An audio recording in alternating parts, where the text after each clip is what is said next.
So the Dobbs case is about Mississippi's Gestational Age Act, which protects the health and well-being of not only pregnant mothers, but also the life and dignity of the unborn child, and of course, the integrity of the medical profession.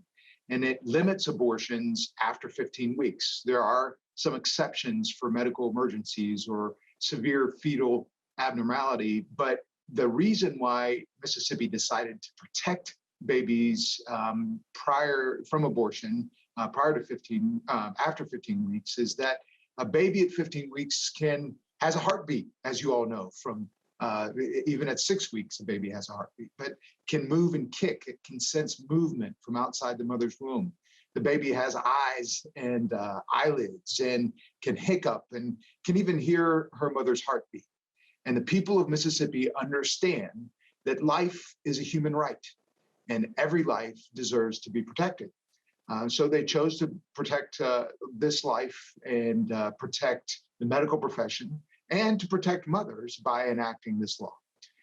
And it's consistent with what more than 90% of countries worldwide already do.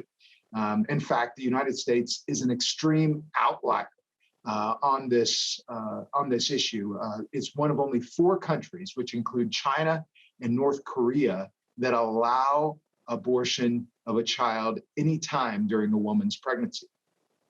So, as Kat mentioned, shortly after Mississippi's law was enacted in 2018, the only abortion clinic in Mississippi challenged it, and it was able to secure an injunction, or basically a court-ordered stoppage of the law, back then in 2018. And the court really criticized Mississippi severely and said it was paternalistic and made all sorts of allegations against it because it was working to protect life and moms in the medical profession. But the good news is that the Supreme Court agreed to hear the law, which is very unusual. The Supreme Court doesn't hear many cases. It agreed to hear this case. And the name of the case, if you haven't heard already, is Dobbs versus Jackson Women's Health. And the court will answer a specific question, and that is whether a state like Mississippi may enact limits on abortion before viability. In other words, when the baby is capable of living outside her mother's womb.